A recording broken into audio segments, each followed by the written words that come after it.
Assalamualaikum warahmatullahi wabarakatuh.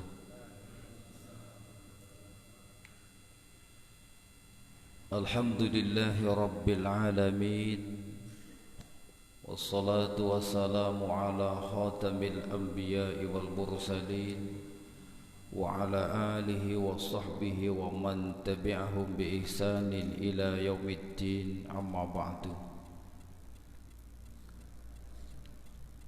Faqad qala Allah Ta'ala fi kitabihil karim, a'udzu billahi minasy syaithanir rajim. Ya ayyuhalladzina amanu kutiba alaikumus syiyam kama kutiba alal ladzina min qablikum la'allakum tattaqun.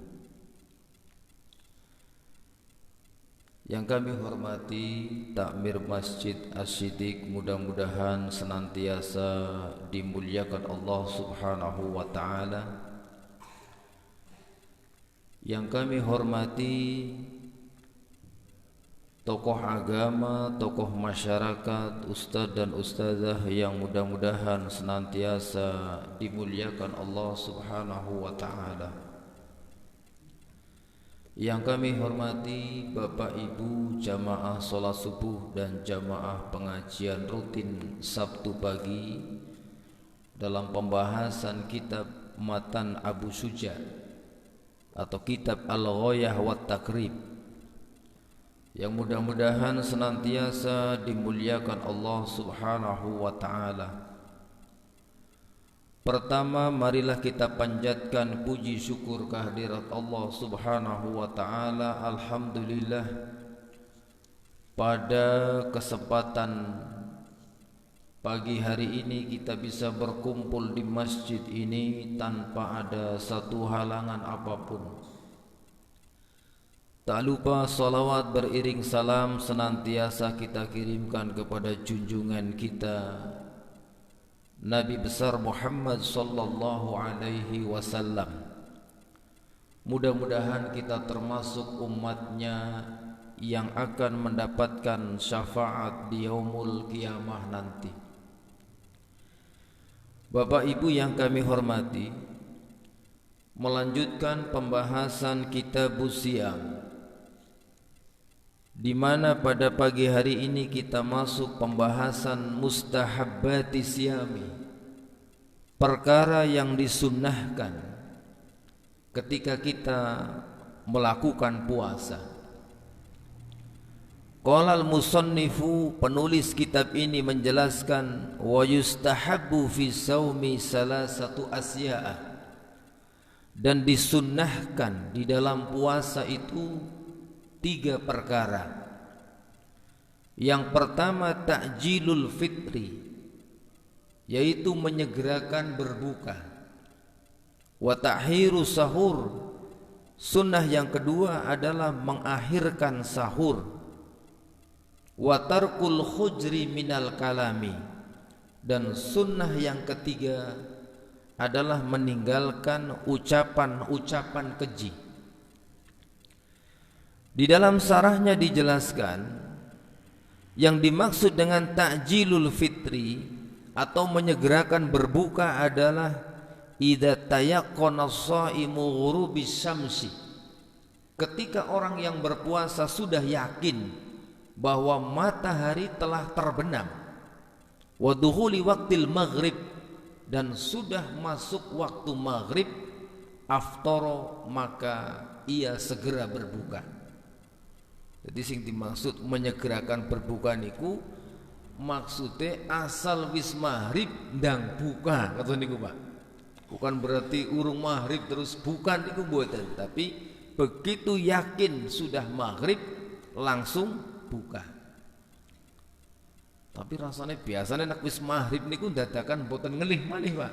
Nek jam gangsal niku ngelih, tapi begitu wis maghrib mboten. Paling tidak kita sudah membatalkan dulu puasa kita. Mungkin makan 3 butir kurma, itu sunnahnya. Atau mungkin kalaupun tidak dengan seteguk atau beberapa teguk air putih. Ya, niku diantara sunnahipun. Karena dijelaskan waktu maghrib itu di dalam kitab Mabadiul Fiqhiyah. Mata waktu maghrib, kapan waktu maghrib? Min ghurubis syamsi ila ghiyabis syafaqil ahmar. Dari mulai terbenam matahari sampai hilangnya mega merah. Jadi berarti nek wis surup sengerenge, nek cara kelan panjenengan nang Indonesia ya wis adzan. Niku mulane nek adzan maghrib niku bagi muadzin ketika bulan Ramadan niku kudu hati-hati Pak, kudu hati-hati. Ampun gugupen, ampun terlalu buru-buru. Nah, syukur-syukur pas. Kalau ternyata ragu, mending mundur sedikit daripada terlalu cepat. Nek terlalu cepat, khawatir belum masuk maghrib, nanti berapa banyak orang yang puasanya tidak sah. Gara-gara apa? Adane kecepatan, urung maghrib wis adzan. Kemudian dijelaskan di dalam kitab ini, wala yantaziru ila nihayatil adzan, dan tidak perlu menunggu sampai adzan selesai. Jadi mboten usah ngenteni adzane urung rampung, mboten usah. Pokoknya begitu Allahu Akbar langsung geleng atau niku Pak, langsung buka. Awis syahadah, atau tidak perlu menunggu ketika muadzin mengucapkan asyhadu an la ilaha illallah, boten. Pokoknya begitu Allahu Akbar pun angsal buka. Niku sing diarani menyegerakan berbuka. Fa in ta'ajjalal fitri barakah. Fa inna ta'jilul fitri barakah. Mongko sak temene, maka sesungguhnya di dalam menyegerakan berbuka itu ada keberkahan. Sebagaimana hal ini dijelaskan di dalam hadis Nabi sallallahu alaihi wasallam, la tazalu ummati bi khairin ma'ajjalul fitri. Umatku, kata Nabi sallallahu alaihi wasallam, akan senantiasa berada di atas kebaikan selama mereka menyegerakan berbuka. Lima fi dzalika mukhalafati lil yahud, dan ini juga dalam rangka untuk menyelisihi orang-orang Yahudi. Jadi nek wong Yahudi niku nek puasa Pak sampai malam, nganti bener-bener wengi niku mbeke buka Pak.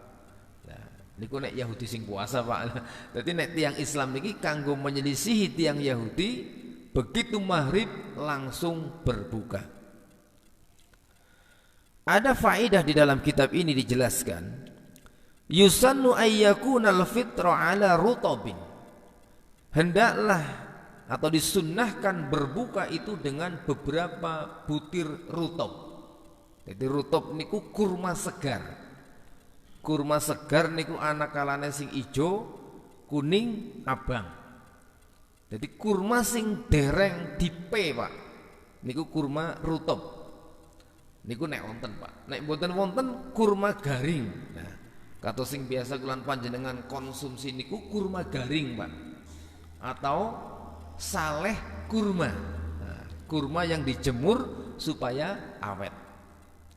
Nek umpamane mboten, niku angsal kali beberapa teguk toya, air putih.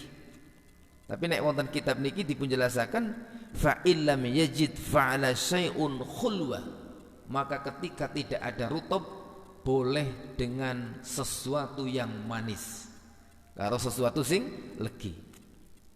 Nek wonten keterangan niku kadang dipun jelasaken manis yang tidak menggunakan bahan tambahan, utawi mboten nganggo gula. Artosipun manis alami. Contohnya gedang, terus napa malih rambutan, duren. Nah, duren legi napa wangi niku? Legi ya wangi niku nggih. Lah, buka karo duren montong umpamane nggih. Nah, montang-montong. Nah, terus utawi buah-buahan napa kemawon sing manis tanpa pemanis. Tapi memang terkait dengan sesuatu yang manis ini tidak dilandasi oleh nas dalil. Tidak dilandasi oleh nas dalil. Nah, itu para ulama hanya menjelaskan nek orang duwe kurma nganggo sesuatu sing legi. Ya es campur juga legi sami mawon, tapi es campur niku ada tambahan gula. Bahkan kadang tambahan sari manis niku Pak. Nah, tapi mboten masalah, angsal mawon. Sebab niki sunnah. Sunnahnya dengan beberapa butir kurma atau dengan beberapa teguk air putih atau sesuatu yang manis. Kemudian takhirus sahur, mengakhirkan sahur, fasahuru barokah. Sahur atau maka di dalam sahur itu ada keberkahan. Sebagaimana Nabi SAW bersabda, tasahharu fa inna fis sahuri barokah. Sahurlah kamu sekalian, maka sesungguhnya di dalam sahur itu ada keberkahan. Wasummiya sahuran, dan dinamakan sahur liwuqu'ihi sa'atus sahri wahya sudusul akhiru minal laili. Kenapa dinamakan sahur? Karena sahur itu adalah waktu di mana dia masuk 1/6 terakhir dari waktu malam. Jadi onten 1/3 terakhir waktu malam, ini 1/6 terakhir waktu malam. Wa tahiru sahur aqrabu ila taqawwiya 'ala ta'ah wal ibadah. Mengakhirkan sahur ini bisa mendekatkan kita kepada kekuatan dan juga ketaatan. Kekuatan untuk taat dan juga di dalam kita beribadah. Sebab nek umpamane kulan panjenengan sahur kok jam 12 bengi, dan niku kulan panjenengan jam itu wis lemes Pak. Jam 12 wis sahur, jam 1 pun sahur. Dan niku mungkin jam 7 mawon niku wis mulai kerasa ngendi. Kados tiang-tiang rin niku Pak.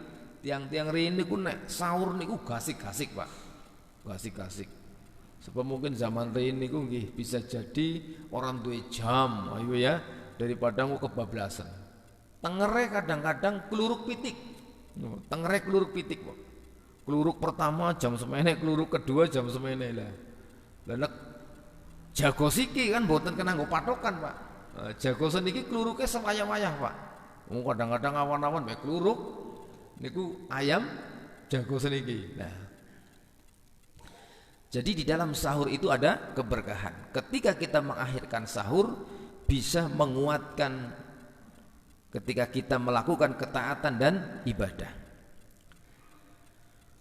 Dijelaskan di dalam kitab ini, di antara perkara yang disunnahkan adalah tarkul khujri minal kalami, meninggalkan ucapan-ucapan keji. Ai tarkul kalamil fahish, yaitu meninggalkan ucapan keji. Al-ghibah, ghibah niku menggunjing. Wan namimah, adu domba. Wal kadzib, ucapan dusta. Wa ghairi dzalik, atau wa ghairu dzalik, dan lain sebagainya. Wa hifdzul jawarih an adzal ghairi, dan menjaga anggota badan kita dari menyakiti orang lain atau mengganggu orang lain. Dan ini perlu kulan panjenengan fahami bahwa mengganggu tiang sanes niku orang mung sebatas ngepurki wong, ngantemi wong niku mboten Pak. Tapi mengganggu tiang sanes ada kalanya mengganggu dengan suara. Dengan suara yang berlebihan. Mengganggu dengan kebisingan. Maka seyogianya ketika di bulan Ramadan kaum muslimin itu bisa menahan diri. Taruhlah umpamane kadang nggih arep tadarus Al-Qur'an menggunakan pengeras suara, usahakan niku jangan terlalu sampai larut malam. Nah, jadi taruhlah umpamane nggih kadang wonten beberapa masjid sing membatasi sampai jam 10. Nanti di atas jam 10 mbok arep ngaji nganti esuk silahkan, ning ora usah nganggo speaker kata niku Pak. Sebab kenapa? Di sana, di luar sana ada kalangan kaum muslimin yang mungkin perlu istirahat. besok pagi harus bekerja. Atau ada mungkin anak-anak yang sakit, orang-orang yang sakit, aja maning mau lara untu Pak. Wah, lara untu mau maning gembrebek niku rasanya orang karu-karuan. Jadi usahakan menahan diri tidak berlebihan. Tidak berlebihan dalam menggunakan pengeras suara. Jadi bukan berarti tidak boleh. Nah, itu termasuk juga mungkin ada sebagian kaum muslimin yang mengatakan itu syiar. Nah, itu silahkan hak azazi, tetapi usahakan tidak terlalu berlebihan.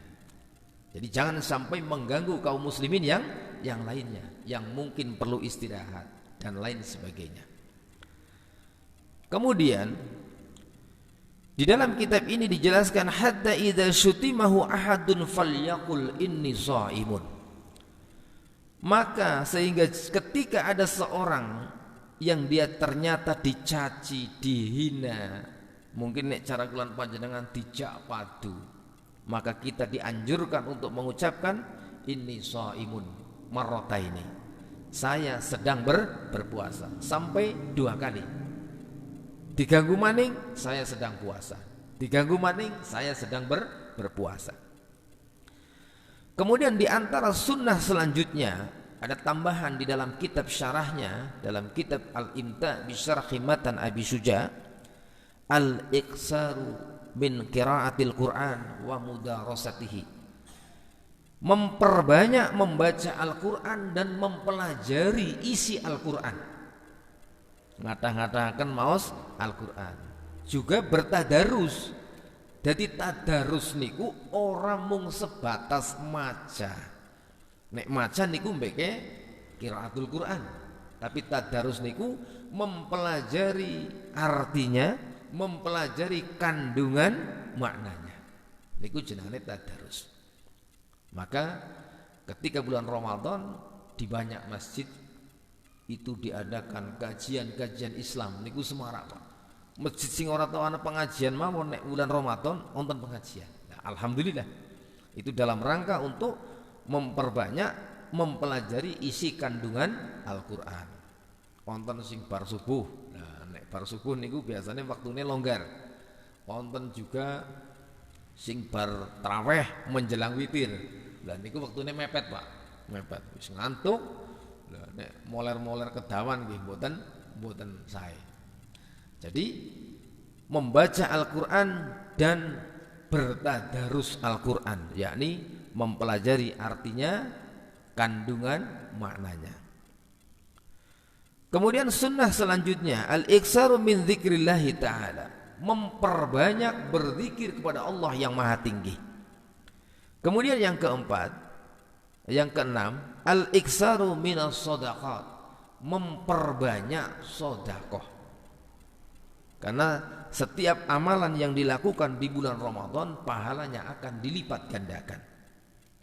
Maka banyak masjid-masjid, di antaranya Masjid As-Siddiq Pucang ini, setiap bulan Ramadan itu ada iftar jama'i atau buka bersama. Buka setiap sore itu disiapkan menu untuk berbuka. Maka untuk yang ingin bersedekah bisa ditasarufkan di masjid-masjid yang menyelenggarakan buka bersama.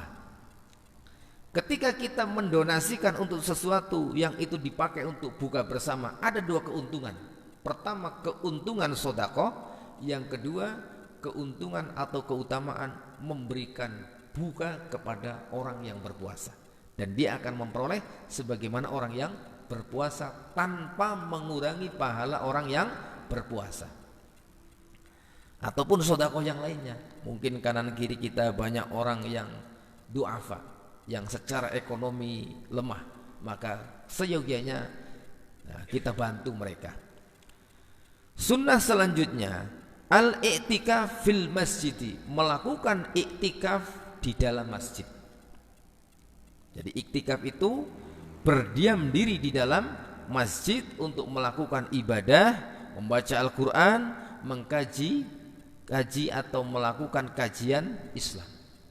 Dan alhamdulillah Masjid As-Siddiq Pucang ini yang hampir setiap tahun, semenjak dulu masjid dulu itu masih dipagar dulu, itu masjid ini termasuk yang mungkin intens melakukan iktikaf, membuka selebar-lebarnya kepada masyarakat kaum muslimin yang ingin iktikaf difasilitasi. Karena tidak semua masjid memfasilitasi hal ini. Apalagi banyak masjid di kampung-kampung itu, masjid tetap ditutup. Orang mau iktikaf karena nggak ada temennya, karena nggak difasilitasi, kan serba nggak enak. Aduh, ngarep iktikaf dewekan, mau ngerti-ngerti mbok anak kotak amal ilah, mau malah dicurigai kan kata niku. Tapi kalau masjid yang menyelenggarakan itu kan enak. Hampir di masjid-masjid yang sudah di dekat perkotaan, termasuk Masjid Pucang ini, disiapkan sahur gratis. Wah, niku kan. Jadi iktikafnya difasilitasi, kamar mandinya banyak, mau sahur disiapkan dan gratis. Nek arep bantu nyong arep gawe lah tuku sari rahayu, nasi kotak, bebek goreng 10 kotak sumbangkan untuk sahur, boleh. Nah, nek umpamane mboten tumut sahur tok angsal kados makaten. Jadi melakukan iktikaf di dalam masjid, dan iktikaf ini hanya dilakukan di dalam masjid, Pak. Aja iktikaf nang kamar, mboten nggih. Iktikaf saya di mana? Di rumah. Di pesolatan lah, mboten. Iktikaf niku wonten masjid. Kemudian yang ke-8, ad-du'a indal iftar, berdoa ketika berbuka, membaca doa ketika berbuka. Bismillah, kemudian berbuka membaca doa dzabal dhama'u wabtalatil uruqu wa sabatal ajru insyaallah. Kemudian at-tahajjud, melakukan tahajud, salatul laili ba'da naumi. Jadi tahajud itu salat malam yang dilakukan setelah bangun dari tidur. Niku tahajud, Pak. Wa illam yanam, tapi nek umpamane kok urung turu wis qiyamul lail, fa kullu shalah tusalla ba'dal isya. Setiap salat sunnah yang dilakukan setelah salat isya fahiya qiyamul lail. Itu disebut dengan qiyamul lail. Seperti salat tarawih niku masuk qiyamul lail karena dilakukan sebelum tidur. Kemudian mayukrahu lisaimi, perkara yang dimakruhkan bagi orang yang berpuasa. Yang pertama, tahirul fitri, mengakhirkan berbuka. Wis genah maghrib orang dang-dang buka, niku hukume makruh, Pak. Makruh. Jadi umpamanya bagi seorang muadzin, kalau dia mau azan tapi sudah yakin masuk waktu maghrib nih, maka dia seyogyanya buka dulu, Pak. Minimal minum air dulu. Minum air baru azan. Setelah azan lah baru dilanjutkan nih. Mendoan, es campur, kolak. Ini ku terserah niku, Pak. Jadi niku sing penting dia berbuka dulu baru azan. Kadang wonten sing azan disit rampung mbeke buka. Lah niku enten, Pak. Nah, jadi seyogianipun niku berbuka dulu. Karena mengakhirkan sahur termasuk perkara yang dimakruhkan di dalam salat. Di dalam puasa, ngapunten. Kemudian perkara yang dimakruhkan adalah ta'jilus sahur, menyegerakan sahur. Artinya sahur terlalu awal. Jam 10 malam sudah sahur, jam 11 malam sudah sahur, jam 1 sudah sahur. Nah, niku hukumnya makruh. Kemudian yang ketiga, al-mubalaghah fil madmadah wal istinsak. Berlebihan ketika kumur-kumur dan istinsak ketika kita berwudu. Ketika kita berwudu di bulan Ramadan di siang hari, kumur-kumur boleh, tetapi jangan berlebihan. Istinsak, memasukkan air ke dalam hidung, itu pun diperbolehkan, tetapi jangan berlebihan. Karena kalau sampai berlebihan dikhawatirkan ada sesuatu yang masuk ke dalam kerongkongan. Kemudian yang keempat, takbilu rajuli zaujatihi. Seorang lelaki yang mencium istrinya. Idza fa idza khafal inzali fa haramun, maka jika ia khawatir akan keluar air mani maka hukumnya haram. Jadi nek nang mazhab Syafi'i mencium istri hukum asalnya diperbolehkan, hukum asalnya. Kalau dalam kitab Shahih Fiqh Sunnah pada jilid kedua dijelaskan takbilu zaujah in amanal imna, mencium istri kalau dia kuat menahan, kuat ngerem, itu perkara yang dibolehkan. Tapi dalam mazhab Syafi'i mencium istri masuk dalam kategori makruh, tidak haram tetapi makruh. Jadi kenapa di dalam kitab ini dijelaskan adanya kemakruhan dalam hal ini? Dikhawatirkan tidak kuat menahan, dikhawatirkan tidak kuat menahan. Umpamane keleres arep mangkat kerja nggih, mangkat kerja mengkantor, mangsawah, mengalas ya. Umpamane nggih, mami papi mau berangkat ke sawah dulu umpamane nggih. Nah, terus cipika-cipiki. Hukum asalnya boleh. In amanal imna, kalau dia kuat menahan. Tapi dalam mazhab Syafi'i dihukumi makruh. Nah, kata semakaten.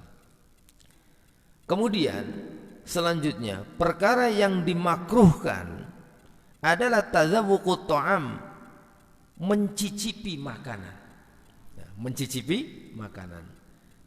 Jadi dalam mazhab Syafi'i dianggap ini makruh. Tapi dalam kitab Shahih Fiqh Sunnah itu perkara yang tidak membatalkan puasa. Puasanya enggak batal, tetapi dalam kitab ini dijelaskan hukumnya makruh. Khasyata ayya salat ta'mu ilal jaufi fayuftiru. Kenapa? Khawatir akan ada yang masuk sampai ke kerongkongan. Nyicipi jangan kok rong sendok umpamane nggih. Lah niku kan mboten nyicipi malih niku nggih memang dahar niku nggih lah. Jadi khawatir ada yang masuk. Kalau sampai ada yang masuk maka puasanya batal. Tapi perlu dijelaskan bahwa mencicipi makanan hukum asalnya diperbolehkan. Yang penting begitu didilat ditoakan malih, Pak. Bagi yang memang punya hajah. Kalau dalam kitab Shahih Fiqh Sunnah, bagi yang memiliki hajah untuk mencicipi makanan. Sinten? Ya sing masak. Ibune masak, maras mbok kasinen, maras mbok kurang asin, maras mbok kelegen, dicicipirin, terus diledekaken. Tapi bapake mboten gak ada hajah, Pak, untuk mencicipi makanan. Ibune nyicipi, begitu bapake balik kerja ngerti biyunge lagi masak opor ayam, melu nyicipi. Wah, nyicipilah. Lah niki mboten nonton hajah, Pak. Bagi seorang yang tidak masak berarti tidak ada hajah. Kemudian perkara yang dimakruhkan selanjutnya adalah al-mubalaghah fi isti'malid dib wa syammur rawaih. Berlebihan di dalam menggunakan minyak wangi dan mencium aroma. Nyedot minyak wangi nganti seruput jero banget padahal lagi puasa. Niku mboten batal puasane tapi dihukumi makruh. Kemudian al-hijamah wal fastu, melakukan bekam di siang hari di bulan Ramadan, dan juga fastu. Fastu niku ngedalakan getih biasanya niku saking napa nggih? Bagian bawah ya, bagian kaki ya. Di bagian titik tertentu dikasih lubang biasanya kalau silet nih set lah mungkin dikeluarkan darahnya. Niku mboten batal puasane tapi hukumnya makruh. Hukumnya makruh. Kenapa dimakruhkan? Li'annaha tad'afu sha'imu. Karena itu bisa melemahkan kondisi orang yang berpuasa. Oh, getih metu akeh bisa jadi lemes. Maka yang aman kalau mau bekam di bulan Ramadan nanti di malam hari. Setelah berbuka atau mungkin habis sholat tarawih, itu jauh lebih aman.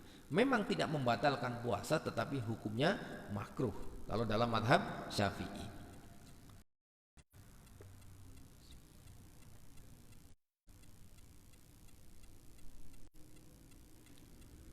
Sampun Isra mau dereng Belum ya. Selanjutnya, manuhiya an saumihi, yang dilarang untuk berpuasa. Qalal musannifu, penulis kitab ini menjelaskan, wa yahrumu siyamu khamsati asya, dan diharamkan berpuasa pada 5 hari, khamsati ayyamin, pada 5 hari. Al-idani, yang pertama 2 hari raya, yaitu Idul Fitri dan Idul Adha. Kemudian yang kedua, wa ayyamu tasyrikus salasah, dan di hari tasyrik yang 3 hari. Hari tasyrik itu tanggal 11, 12, 13 Dzulhijjah. Niku haram kalian panjenengan puasa, Pak. Mboten angsal puasa. Wa yukrahu shaumi yaumi syak, dan dimakruhkan berpuasa pada hari syak, hari yang diragukan. Illa ayyuwafiqa adatan lahu, kecuali yang memang bersesuaian dengan kebiasaannya. Yaumus syak itu tanggal 30 bulan Sa'ban. Jadi ini kan pun bulan Sa'ban nggih. Nanti pada saat tanggal 30 Sa'ban, bagi yang tidak terbiasa puasa sunnah, nek sing biasa puasa sunnah niku angsal, Pak. Tapi bagi yang tidak terbiasa niku mboten angsal. Tahu puasa Senin Kemis ora, tahu puasa Daud ora, tanggal 30 Sa'ban berpuasa, maka ini tidak diperbolehkan. Dan nek sing biasa puasa sunnah, taruhlah kebetulan tanggal 30 Sa'ban jatuh hari Senin, berpuasa dengan niat puasa sunnah hari Senin boleh. Atau yang terbiasa puasa Daud, sehari puasa sehari tidak, kebetulan tanggal 29 pas tidak puasa, tanggal 30 pas puasa, boleh. Tapi bagi kelas sing mboten biasa puasa sunnah, atau mungkin puasa sunnah ning jengglungan, Pak. Lah kados kula nggih termasuk puasa sunnah jengglungan, Pak. Agi gelem puasa, nek agi kumat rajine puasa, Pak. Agi ora niku mboten. Nah, niki tanggal 30 Sa'ban termasuk yaumus syak yang diharamkan untuk berpuasa. Nah, ini tentunya bagi yang menggunakan metode ru'yatul hilal. Karena di dalam metode hisab tidak ada yaumus syak, karena semuanya sudah pasti besok tanggal sekian puasa. Nah, maka yaumus syaknya enggak ada. Tapi untuk yang menggunakan ru'yatul hilal, ini ada hari yang diragukan. Karena tanggal 29 Sya'ban itu dilakukan, 29 ya, 29 Sya'ban itu dilakukan ru'yatul hilal. Ru'yatul hilal. Kalau ternyata hilal kelihatan, berarti besok puasa. Bulan Sya'bannya berarti cuma 29 hari. Kalau tidak kelihatan, berarti digenapkan bulan Sya'ban menjadi 30 hari. Maka besok belum puasa. Jadi yaumus syak itu hari terakhir dari bulan Sya'ban. Jadi dijelaskan dalam kitab ini tentang yaumus syak tersebut. Yukrahu siyamu yaumus syak, dimakruhkan puasa pada hari syak. Hal huwa akhiru yaumin min syahri Sya'ban, apakah dia akhir daripada bulan Sya'ban, au huwa awwalu yaumin min syahri Ramadan, atau dia awal daripada bulan Ramadan. Karena masih ragu nih, bisa jadi itu akhir Sya'ban, bisa jadi itu awal bulan Ramadan. Wa huwa yaumus salasina min syahri Sya'ban, yaitu tanggal 30 dari bulan Sya'ban. Idza lam yurul hilal, ketika hilal tidak nampak, maka itu masuk kategori yaumus syak. Kemudian ada satu penjelasan lagi di dalam kitab ini, wa hukmu siyamuhu annahu makruhun karahati tahrim. Hukumnya puasa pada yaumus syak itu adalah makruh, tetapi makruhnya al-karohatul litahrim, makruh yang haram, illa in wafaqa adatun, kecuali kalau dia memang terbiasa melakukan puasa sunnah. Kemudian dijelaskan di dalam kitab ini, yahrumu ifradun nisfis sani min Sya'ban tatawu'an, diharamkan seseorang itu melakukan puasa ifradun nisfis sani min Sya'ban kalau sudah masuk pertengahan kedua, berarti sudah masuk tanggal 15 bulan Sya'ban, untuk melakukan puasa sunnah. Nah, puasa sunnah Pak, tanggal 15 sampai selesai dari bulan Sya'ban. Tapi kalau untuk bayar hutang asal urung Ramadan angsal Pak. Kalau untuk bayar hutang, mungkin masih punya puasa hutang puasa Ramadan tahun lalu, sementara waktunya sudah mepet, maka tidak mengapa. Tapi untuk puasa sunnah setelah tanggal 15 Sya'ban, lah ini mboten angsal. Kemudian la tasumul mar'ah tatawu'an illa bi'idni zawjiha, seorang wanita dia tidak boleh berpuasa sunnah kecuali dengan izin suaminya. Wa idza amaraha bil fitri aftarat, nek suamine kok perintah kon buka, buka. Mamane kok seorang istri izin mau puasa sunnah, suaminya enggak mengizinkan, pokoknya orang kena puasa sih. Kalau itu puasa sunnah, maka dia harus berbuka. Kalau dia tetap berpuasa, maka dianggap dia berarti tidak taat kepada suaminya. Katus makatan. Sebab mengapa? Boleh jadi suaminya jarang di rumah, kebetulan pas saat ada di rumah mungkin ada hajah suami istri. Tapi nek puasa wajib, diizinkan tidak diizinkan, wajib seorang istri untuk melakukan puasa Ramadan. Kalau puasa wajib atau puasa Ramadan. Mungkin ini yang bisa saya sampaikan, barangkali ada masukan atau pertanyaan sebelum saya tutup, monggo.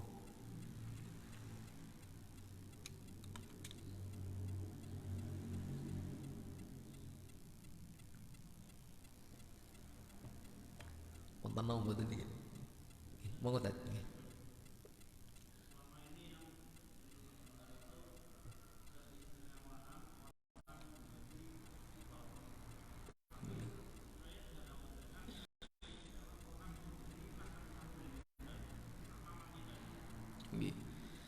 Bismillahirrahmanirrahim. Jadi hadis yang menjelaskan tentang dianjurkannya memberikan berbuka itu memang hadisnya sahih, dan difahami bahwa dalam keterangan dalam hadis itu yang memberi berbuka, yang memberikan buka kepada orang yang berpuasa, dia akan memperoleh pahala sebagaimana orang yang berpuasa tadi, tanpa mengurangi pahala orang tersebut. Untuk memberikan sahur itu yang dimasukkan adalah dalil umum, yaitu bersedekah secara umum. Artinya dia akan mendapatkan pahala sebagaimana orang yang bersedekah. Jadi yang digunakan adalah dalil secara umum. Dan amal soleh yang dilakukan di bulan Ramadan, pahalanya akan dilipat gandakan. Tentu berbeda ketika dia bersedekah di luar bulan Ramadan. Katus makatan. Memang tidak ada keterangan sapa wong sing aweh sahur engko uli ganjaran kaya dene sing puasa mboten. Nah niku ni khusus sing berbuka atau memberikan berbuka. Wallahu a'lam bishawab. Wonten malih mboten? Cekap nggih. Bapak Ibu yang kami hormati, mungkin demikian yang bisa kita pelajari pada pagi hari ini. Banyak kesalahan kami mohon maaf yang sebesar-besarnya. Ilahuna wa ilal liqa fil awqatil akhir insyaallah. Subhanakallah wa bihamdika asyhadu an la ilaha illa anta astaghfiruka wa atubu ilaik. Assalamualaikum warahmatullahi wabarakatuh.